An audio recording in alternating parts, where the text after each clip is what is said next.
Hello, welcome back to Math Time with Professor Prime, and I'm your host, as always, Professor Prime. And today we're going to talk about math and NieR Replicant. For context, the version that I played was NieR Replicant version 1.2244744871139 dot dot dot, which indicates to me that it's an irrational number, which is a bonkers way to name your game, but it's NieR, so that tracks, and that's awesome.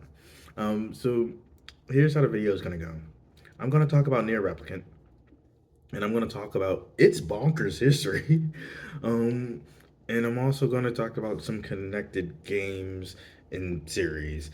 Um, so it's going to get crazy. And when I talk about, what I'm going to focus in on, like after talking about the background for a little bit, is I'm going to talk about the combat for several reasons. So math is everywhere and in everything, and that's awesome. And I find that with gaming, it's such a beautiful way to display math. It's like it's because you're right. It's math and art and action. It's a beautiful union, and there's so much math that you can see on the surface, but you also know that there's a lot behind the scenes, which I don't think a lot of people necessarily think about all the math that is going on behind the scenes. But like with gaming, it's like enough. You play games long enough, and that there's a lot going on under that surface, like behind the scenes, just as well as on the surface. And it's an interesting thing to me. Also, NieR Replicant is an action RPG.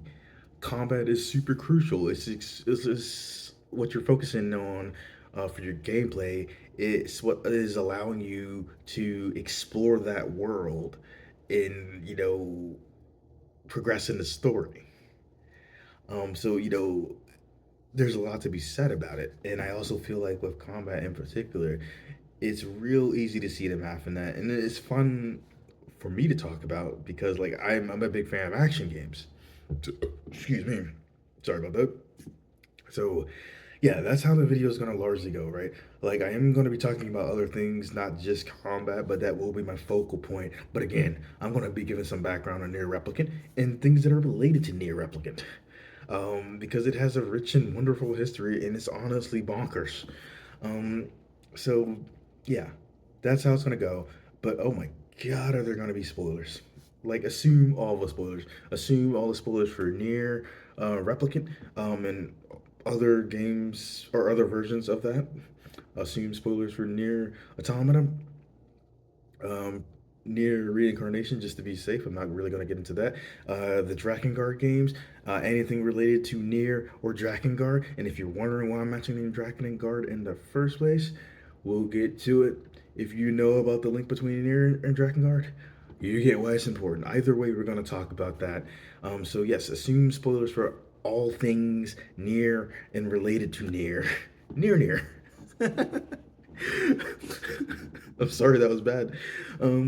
But also spoilers for everything Drakengard because NieR, they have that strong link. Um, but yeah, spoilers ahead. I'm gonna go ham. We're going down a rabbit hole. Let's go. Okay, so to start, like I said, we're gonna go in the background before talking about like the combat in the game, right? So the original NieR Replicant came out back in 2010, and when it did, then this is where it gets interesting. So we have NieR Replicant coming out on PS3 in Japan, and when it did, an alternative version came out on Xbox 360 called NieR Gestalt. So what were the difference? Well, the major difference was just the player character, like an untitled protagonist, that a lot of fans have called NieR over the years after the game. In any case, so with that protagonist in Replicant, the protagonist is a young man, or he's like young man, teenager who, after the time skip, does become an adult because there's a 5 year time skip in either version. And in Gestalt, he's older, like a middle aged man, and also just dressed very differently. Um, And this is where it gets interesting. So that was in Japan. If you were playing these games outside of Japan, they were just known as NieR, and they went with the Gestalt version. And in terms of like story and all that, outside of just like the designs and the ages of those protagonists, how they connected with Fiona was different. In Replicant, Fiona is the protagonist's sister, and Gestalt, the protagonist's daughter. And that's the version that they went with again for international release. So that was back in 2010. But there's a lot before and after that. So here's the thing. Um, and I mentioned all this just because it's a crazy thing for me because like Near Automata is like my favorite game of all time. And it's a sequel to Near Replicant, right? But that's not all. Near Replicant is a spin off of an alternate ending of Dragon Guard, a game that I enjoy. So it's just like it's wild to me. And then like Dragon Guard itself had sequels. So it's like it had sequels like Dragon Guard 2 and 3, which I unfortunately haven't played yet. Um, and not only did it have those sequels, but it had a spin-off in Near. And then like, the Near Replicant, it was originally going to be Dragon Guard 3 from what I found, and over the years, but that didn't pan out. And we did eventually get a Dragon Guard 3.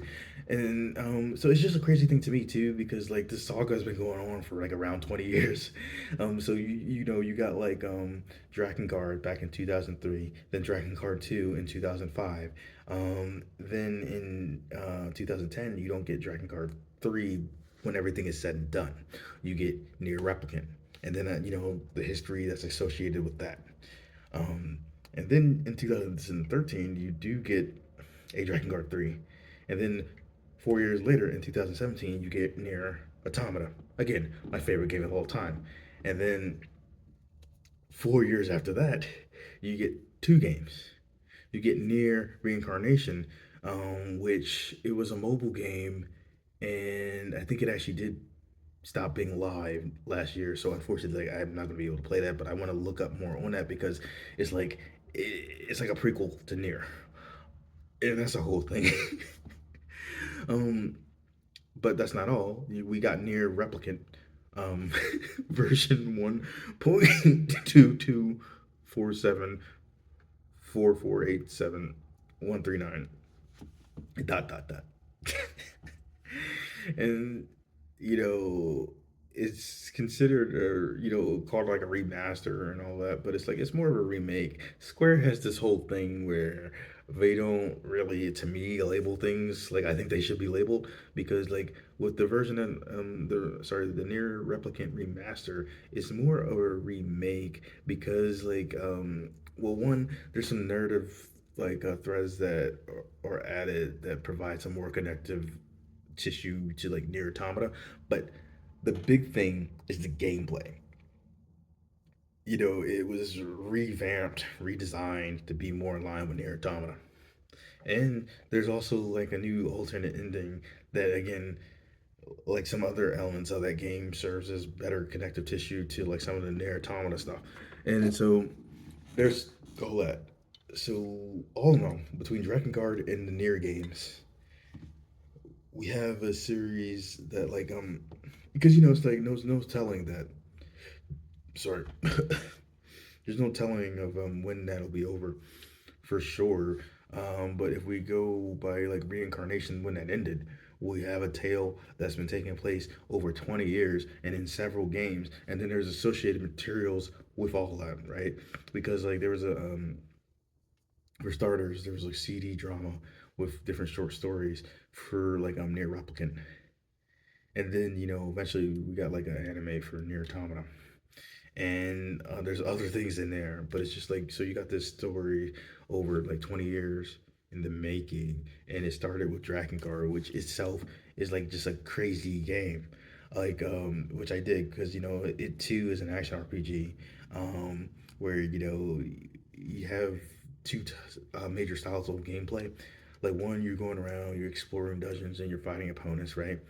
um and you're mostly using a sword, but you're also using different weapons too. But the idea is you're using your weapons, and you're taking out opponents, and you're dodging and blocking and countering and doing all this other stuff, right? But that's on the ground. In the air, you're riding a dragon, and that's, I mean, it's not just any dragon. There's a whole big story around that. It's also a very very weird game, and I mean that in a fairly decent way in this case, and that leads to some of the wonderfully weird stuff we see down the line. Drakengard set the tone, and its DNA can be found in NieR Replicant and Automata. So I dig it, and oh my god, there's so much more that I can say, but I'm recording and I can see that like I'm already 10 minutes in, and just talking about the background a little bit on in that meta sense is bonkers, let alone the story. But you know what? We'll circle back to the story part of this crazy tale because I do want to focus on the combat for a bit. Okay, so like I mentioned before, right? The combat is important. It's a good way to see the math in a game, but it's also pivotal to the game because, like, by design, it is a crucial element of it, right? Like, is your exploring, you're gonna find yourself in combat, um, and in order to progress through that story, you're gonna find yourself in combat.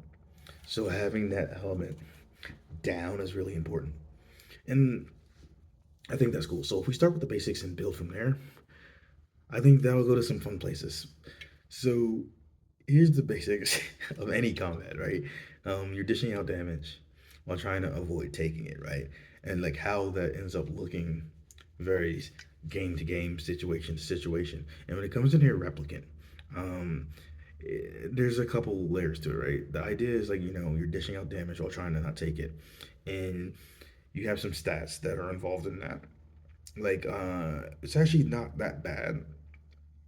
Like some games they have like a whole bunch of crazy stats, but with NieR Replicant, at least on the surface, like the ones that you notice is like you have your HP, your MP, you have your attack, your defense, your magic attack, and your magic defense, and all these affect how you are dishing out damage and how you're taking it, and that's one level, right? The stats are one level, and as you're defeating opponents, you're gaining experience points. Your stats are being boosted. You're able to dish out damage even more so and take it better. But your opponents are also evolving, so you have this back and forth, right? Um, but stats are not the only way that only factor in how damage calculations end up playing out, right?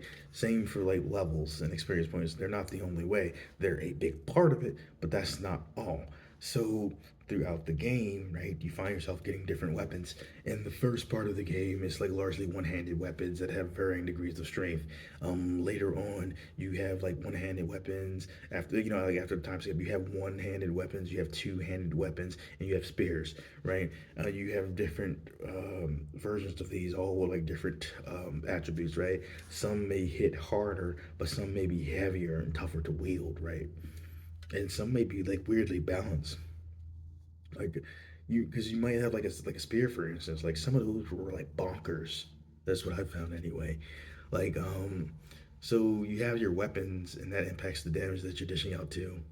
And then with your opponents, it's like some of them, right? You'll get different types throughout the game, and then like later, some of them will have like armor, and that becomes a factor. And we'll get into their whole thing too, just like the backstory, because it's like crazy. Um, but so yeah, you have this basic idea of like attacking and defense. I'm sorry, attacking, and just either defending yourself or trying to deal with damage. Sorry, there's a better way to say that. It is late. Um, but okay, so you're dishing out damage while trying to avoid taking it. But if you do take it, you want to be able to recover from it, or you want to be able to minimize that. And then if you look at what you can do in the game, so you have all these things that are affecting how your damage output goes, right? Um, and then it's like, well, how does that go into the game? Sorry, better way to say that.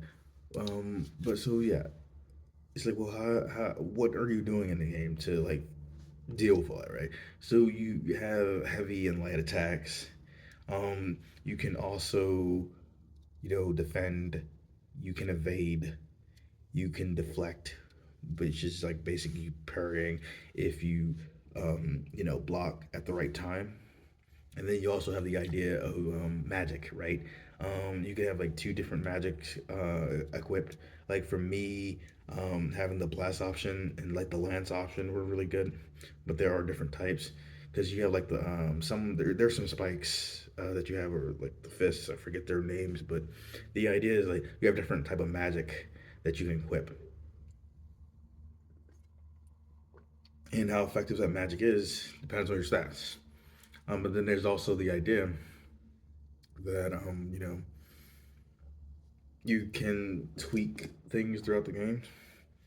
So one of the way, sorry, another dimension of how combat works is the idea of words. So throughout the game, you end up collecting different words as you like plow through your opponents, right? You end up gaining different types of words, and those words can boost your stats. They can serve as those like modifiers.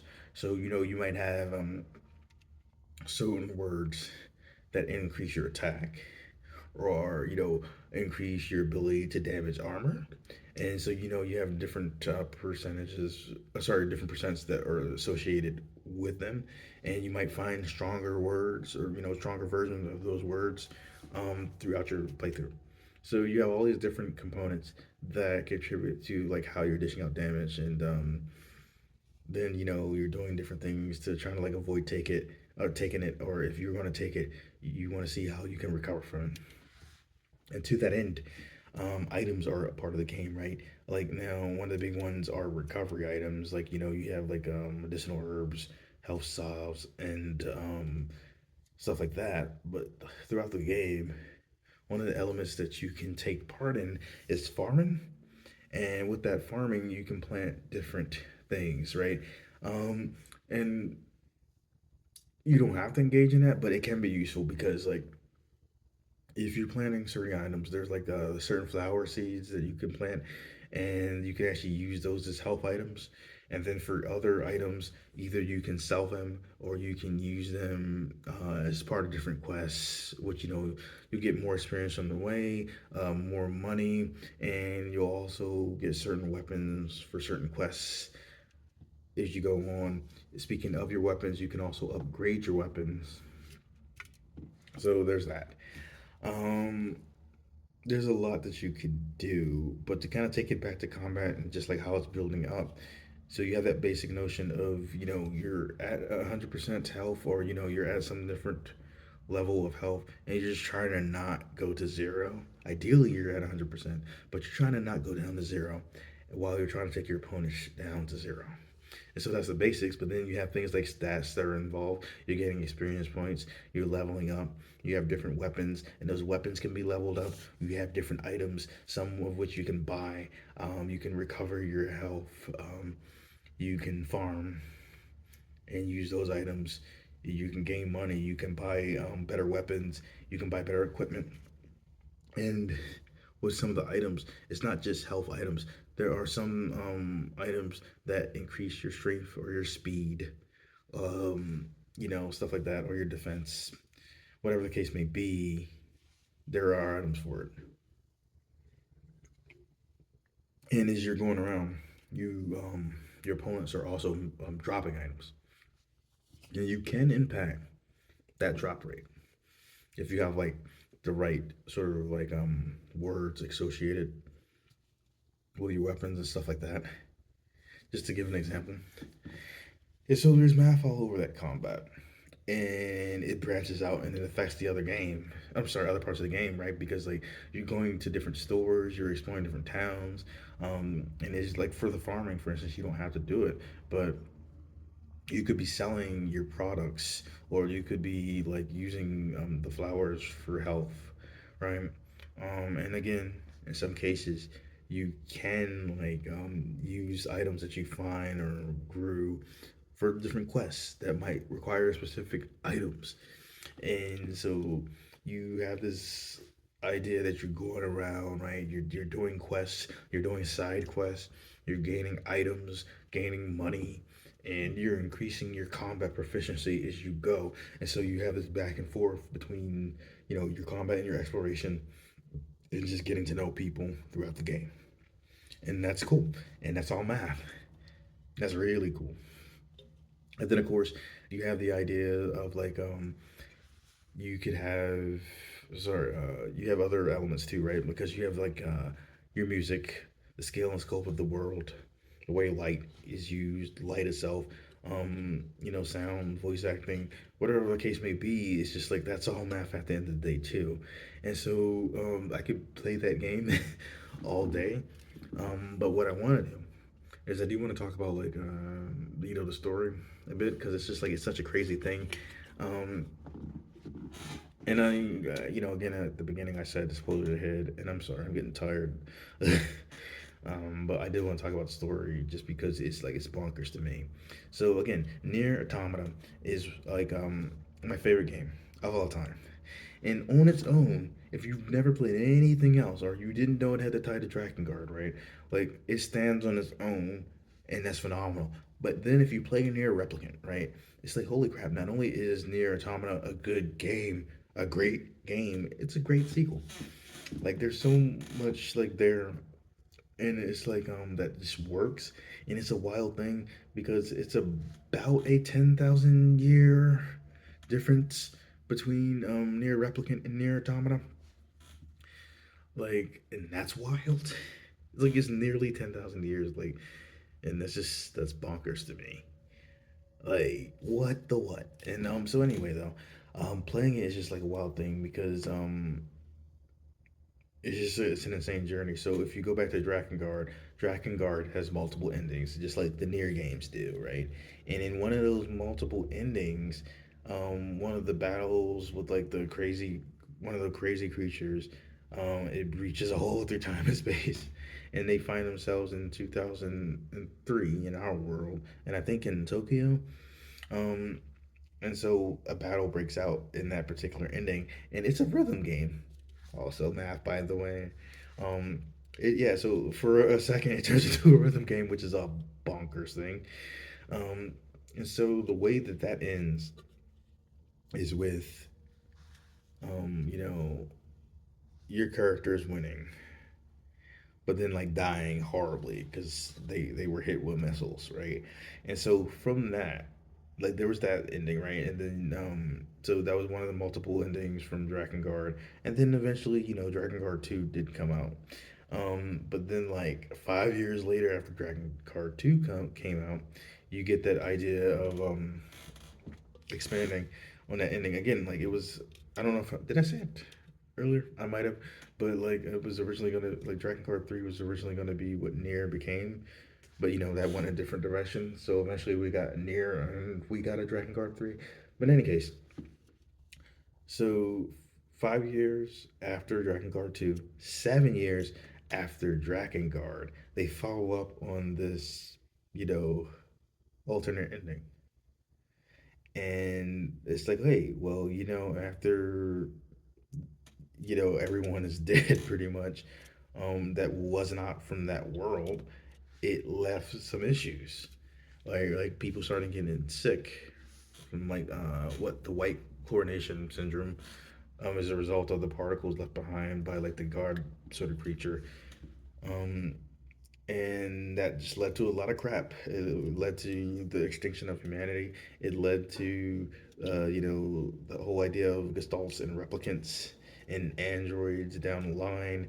And then, in Near Replicant, we see, the fallout of a lot of that. And then by the time we get to Near Automata, it's just a bonkers thing because, like, well, so much of that happened, and we jumped that far into like history, and then there's this whole ongoing war between the androids and the machine aliens, and it's just like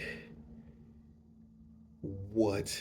It's great, and it's just like, and all of this happened is a follow up to that original Dragon Guard thing. So you have Near Automata, which is a sequel to Near Replicant, which is a spinoff from a multiple ending of Drakengard. And later we would get NieR Reincarnation, um, which it was live for 3 years. I missed that, unfortunately, but so I want to look up some things from that. But that serves as a prequel to NieR, filling in the gaps even like further. So it's just like there's this wild, wild tale with like so many different components, and realistically, right, from 2003 to 2024, because like they were releasing bits, I think, of reincarnation as it was going, like different chapters. So like for 21 years they told that story. We're in 2025. It's not necessarily done, right? Because we got a NieR Automata like a spin-off, and it's like, hey, eventually that's probably going to get more seasons. Or did that get canceled? I don't know, but this is probably not the last of NieR. Would have to imagine. But yeah, so but to wrap this up, because I've been going on for a bit and I'm tired. NieR Replicant to me is a great game. It's not as good as NieR Automata because I feel like NieR Automata um, took some things that didn't work about NieR Replicant and it upped it, but there's a lot to like about NieR Replicant. And it's just wild because like going back to Dragon Card, I dug that game, and I just like I wouldn't imagine when I played it back in 2003 that it would eventually lead to like my favorite hero of all time, NieR Automata, and it's just like it's all crazy stuff, and I dig it. And there's just so much more that you could discuss. Like, oh my god, please feel free to discuss. In any case, I think that's it for me for this one. I'll see you on the future. Professor Prime out.